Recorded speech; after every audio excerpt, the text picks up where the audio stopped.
Welcome back to my channel. It's March 19th, 2025, and the soccer world is buzzing with action-packed stories as we hit the ground running on this Wednesday evening. From international tournaments to club controversies and transfer whispers, today's news delivers a full spectrum of drama and excitement. Let's dive into the top soccer headlines making waves right now, crafted to hit exactly 999 words for your enjoyment. Kicking things off, the CONCACAF Nations League Finals are heating up in Inglewood, California, at SoFi Stadium. The U.S. men's national team, USMNT, is gearing up for a semi-final clash against Jamaica tomorrow, March 20th, with head coach Mauricio Pochettino leaning on a veteran-heavy squad. Stars like Christian Pulisic, Weston McKennie, and Tim Ream headline the 23-man roster, announced last week, as the U.S. aims to defend their 2023 title. Across the bracket, Canada faces Mexico in a politically charged matchup, with tensions simmering due to U.S. President Donald Trump's recent comments on tariffs and border issues. Panama, the outlier from Central America, rounds out the Final Four, hoping to upset the North American giants. These games aren't just about silverware. They're a critical dress rehearsal for the 2026 World Cup, co-hosted by the U.S., Canada, and Mexico. Meanwhile, the NCAA March Madness tournament tipped off today with the first four games, blending college soccer into the spotlight. On the men's side, Auburn, the #1 overall seed, is bracing for a brutal gauntlet, while Duke, led by freshman phenom Cooper Flagg, enters as betting favorites per odds makers like BetMGM. Florida and Houston joined them as top seeds, but North Carolina stole headlines last night, demolishing San Diego State in a first four rout. The Tar Heels, a bubble team all season, silenced doubters with a performance that screamed Final Four potential. The women's bracket also launched today, with South Carolina, the reigning champs, facing early challenges from upstarts like Iowa State. The SEC's dominance is on full display, with a record 14 of 16 teams making the men's field. In Europe, the Premier League is reeling from off-field ugliness. Chelsea's Wesley Fofana endured a barrage of racial abuse on social media after last weekend's 1-0 loss to Arsenal. The defeat, sealed by Bukayo Saka's clinical finish, exposed Chelsea's defensive frailties and dropped them to fourth. The league condemned the abuse, vowing tougher sanctions, while Arsenal's win keeps them 3 points behind table-toppers Liverpool. With just 9 match days left, ESPN predicts a tight finish, with Manchester City and Chelsea still in the Champions League hunt, though the upcoming international break and the FA Cup quarterfinals on March 29-30 could shake things up. Speaking of injuries, Barcelona is licking its wounds despite a recent La Liga triumph.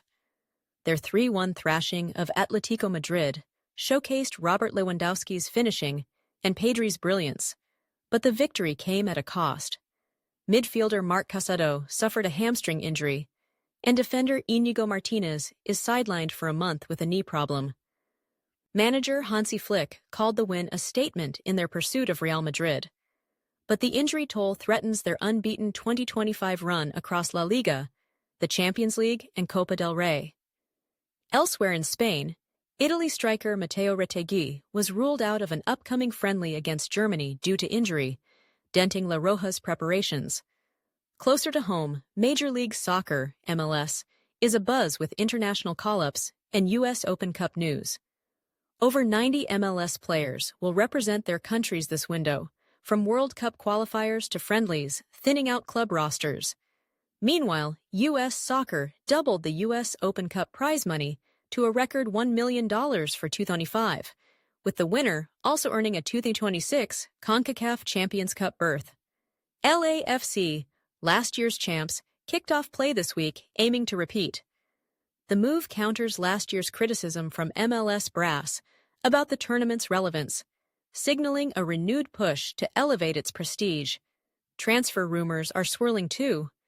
Manchester United, under Ruben Amorim, is plotting a summer splash, targeting Slovenian striker Benjamin Šeško and Frankfurt's Hugo Ekitike. Šeško's versatility and Ekitike's 19 goals this season have United fans dreaming of a revived attack. Arsenal, not to be outdone, is chasing Athletic Bilbao's Nico Williams and Wolves' Matthias Cunha to sharpen their front line. Liverpool's interest in Bayern Munich's Leroy Sané adds intrigue, with the winger eyed as a Mohamed Salah heir apparent. These moves could reshape the Premier League pecking order by summer's end. In MLS, Inter Miami's Lionel Messi is back in training after an adductor issue sidelined him, but he'll miss Argentina's upcoming matches. The Herons, fresh off a Supporters' Shield win, are banking on his magic for 2025, though concerns linger about aging stars like Sergio Busquets.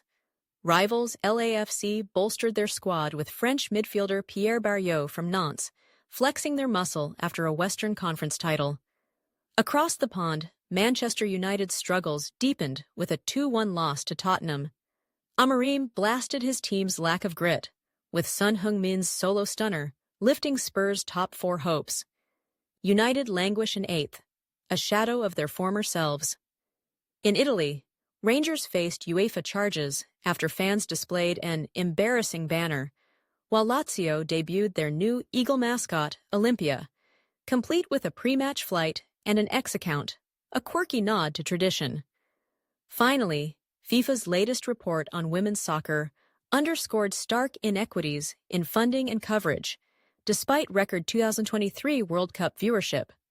President Gianni Infantino promised action, but advocates demand faster change as the sport surges globally. That's your soccer roundup for March 19th, 2025. From Nations League showdowns to college chaos and transfer teases, the beautiful game is alive and kicking.